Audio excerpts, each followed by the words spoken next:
I'm not an economist, and I don't pretend to be one, but I am a shade tree accountant of my own resources. And Governor Edwards, we are not here today largely to either inform you nor instruct you about the current situation. We believe that you are aware. Neither are we here so much to instruct or inform those of you who are here, but to create a framework for facilitating discussions around the state in our cities and our towns and our small group meetings about exactly what is happening in the state of Louisiana. As a background, let me suggest to you from a taxation perspective, states across the nation rely basically on four major taxes. Those are individual income taxes, corporate income taxes, property taxes, and sales taxes. There are other taxes and fees, of course, but these big four account for about 92% of the way states produce revenue. And the main differences between states are just really how we mix these four. How does Louisiana stack up? First of all, let's look at our individual income taxes, and I hope that you'll be able to share this information. It's relatively simple. Louisiana has a generally low individual income tax. As a matter of fact, we rank 39th out of 50. The average person in the United States pays about $1,070 in income taxes. In the state of Louisiana, we pay about, on average, $592. That's about $478 below the national average. We have a generally low individual income tax. Then our corporate income tax, which for today is calculated on a per capita basis. We have a very low corporate income tax. People around the nation per capita pay about $168 annually. We pay about $55 annually. That is 44th out of 50 states. That's $113 less than the national average. Louisiana has a very low corporate income tax structure. When it comes to our property taxes, not just very low, but we have an extremely low property tax structure. People around the United States pay on average $2,229 a year. The state of Louisiana residents on average pay about $644. That's nearly $1,600 in difference from the national, below, if you will, the national average. It places us 47th out of 50. We have an extremely low property tax structure. But when it comes to sales taxes, residents in all of the United States paid on average about $953 annually.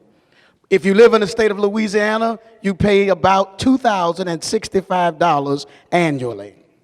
That's $1,112 above the national average, more than double the national average.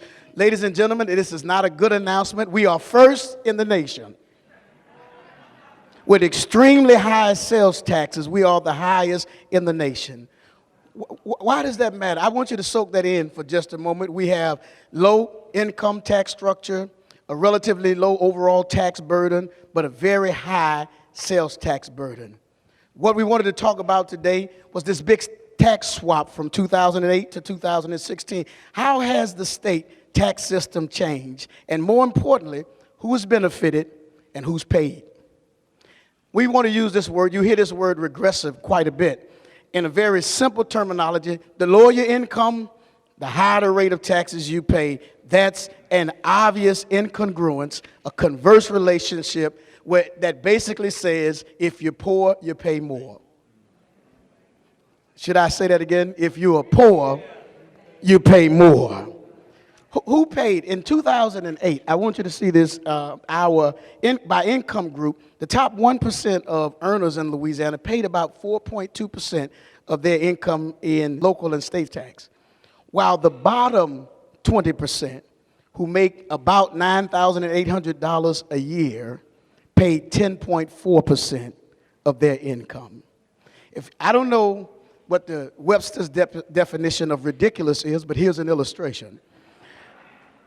Who paid in 2008, the top versus the bottom? And these were, I might add, the good old days. The big swap then comes as we move beyond this 2008 in these good old days, if you will, when Louisiana had, as I referenced earlier, $865 million budget surplus. Our state unemployment rate was at 3.2%. These were the good days. While other states were grappling with how they were going to cut their budgets and struggling, Louisiana was experiencing a budget surplus. What happened? I would argue that there were four disastrous decisions that drove us into this crisis. Number one, you'll find the Stelly cuts. For those of you who don't know, if I could just take one moment in a very simple way to talk about what the Stelly plan was. It was Louisiana's effort to be progressive in its taxation, to say that more money in this state should be raised from income taxes than sales taxes. In 2002, those of us who are in this room, voted to pass that Stelly plan. It was later repealed, and I guess it was in 2008, the legislature rolled back that income, and because of that, we have nearly a $1 billion loss in annual revenue. We don't have a lot of time, but I want you to see the red line represents the revenue trend line that kept going up. The blue line will represent the actual state revenues. You can see the pre-Katrina and then the post-storm peak that happened in '08, and that's the exact time when we began to cut taxes and make these drops around 2009, 2010, at the worst possible time to do it. And our next slide, you'll see that not only was it the Stelly plan that was a problem, the second decision that drove us to this crisis was an unprecedented cut in public services. For today's purposes, I want to use the public service that we most recognize, and that is higher education. You heard Betty Jo Kaufman talk about this. Well, in 2008 and 2009, those good old days, we expended $1.68 billion, invested, I might add, in higher education. By 2014 and 15, the number was $918 million. Ladies and gentlemen, that is a $764 million change, a reduction in investment, or a 45% change. It represents the deepest cuts to higher education in the United States of America. Did you see that? At the same time, we began to do what I think was a remedy that could be seen as the worst remedy. We began to tax the aspiration of young people in Louisiana. We increased tuition and fees at a rate of 52% higher than anywhere in the United States of America. And our tuition and fees rose faster by far than any other state in the nation. Did you see that? We began to tax the aspirations of those people in whose hands our future is. The third decision was a massive increase in corporate tax exemptions. Now, you have to see this, and I want us to leave the higher education so that we can juxtapose these two categories. In corporate exemptions in 2008, 2009, the good old days, there was a $1.37 billion state expenditure on corporate tax exemptions, if you were coming from corporate tax exemptions, if you will. $2.3 billion by the year 2014, 2015. That is a $924 million increase, a 68% change in increases in corporate exemptions. Ladies and gentlemen, the increases in the corporate exemptions would have paid for the entirety of the higher ed cuts with $160 million to spare per year.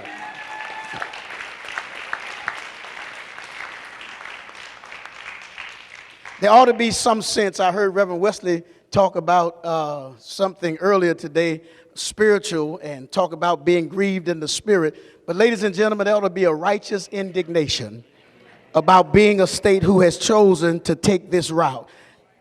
Listen to me and hear me well. Cutting corporate taxes often is seen as an economic development strategy. But I want to say to you today that the best laid plans of economic development come unraveled by a poor education system where the labor force is not prepared for those corporations who move to Louisiana. We cannot dumb our way to the top. And somebody needs to say something in downtown Baton Rouge. Ladies and gentlemen, the four decisions that drove us into a crisis, those three, and finally, there is this big swap. Using sales tax increases to replace the revenue loss from income that came from tax cuts and corporate exemptions.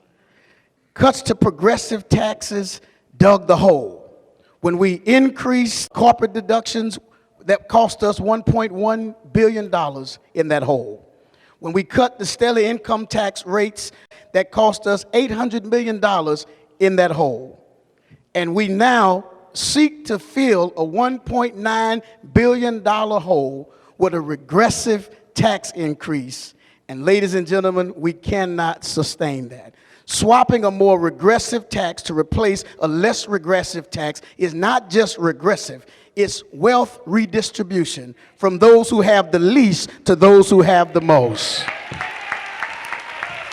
It is not only wealth redistribution, but it is also at the same time a radical redistribution of a tax burden to the people who can afford it the least.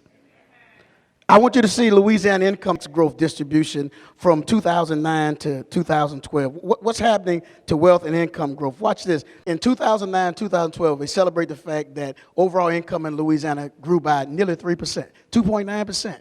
But the question for us today is, what percentage of the income growth went to the top 1%?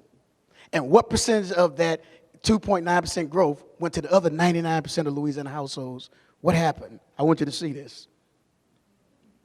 If you were in the top 1%, and God bless you if you're here, in 2009, the average 1% household earned $779,000 per year. By 2012, the average 1% household income was earning $974,376 per year. That's a 25% increase and a nearly $200,000 increase in income. Ladies and gentlemen, let's talk about the bottom 99%, who average about $41,414 in income in 2009. By 2012, they were averaging about $40,792 per year, a drop of about $622 or 1.3%. Incomes for the bottom 99% declined over the same period that it appeared happy days were here again. What percentage of Louisiana's 2009 to 2012 income growth went to the top 1%? Drum roll, 137%. Ladies and gentlemen, I say this to you to suggest that we know that there are few options to fill holes, particularly when they are immediate and emergent. I say this as a backdrop because while during the recent special session, I realized there were not many things you could do immediately, but there's still an impact of the things we do temporarily. And I don't want that to be lost on us as a state and as a people who are concerned both about the least and those who end up being left behind. I want you to see this final slide, the tax impact of the special session that just happened by income group. The tax change as a percentage of income, I want you to see that the largest tax increase of 0.83% of income goes to the lowest income, 40% of households, people whose incomes are below $32,000. The next largest tax increase of 0.72% of their income goes to the middle 20% of households whose incomes range between $32,000 and $51,000. That is an increase 5 times greater than that of the top 1%. The next largest increase are for folks whose incomes are from $51,000 to $92,000, an increase of 4 times, right at 0.61%. And then the smallest tax burden or tax increase goes to, of a 0.14%, I might add, goes to the top 1%, whose average income is $1.2 million. These are just the facts. They are stubborn. They don't just change. They remain the same. I would suggest to each person who was in here that this calls for a righteous indignation, an anger filled with information that ought to allow us to go back and have an intellectual dialogue about what can happen beyond here. We know where we are. This isn't going away. It won't be fixed overnight.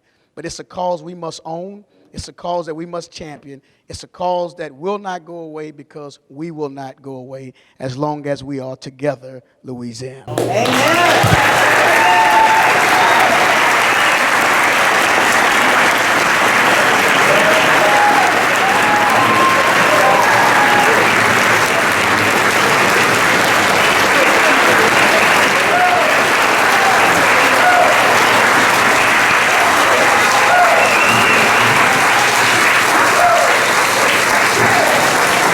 Amen.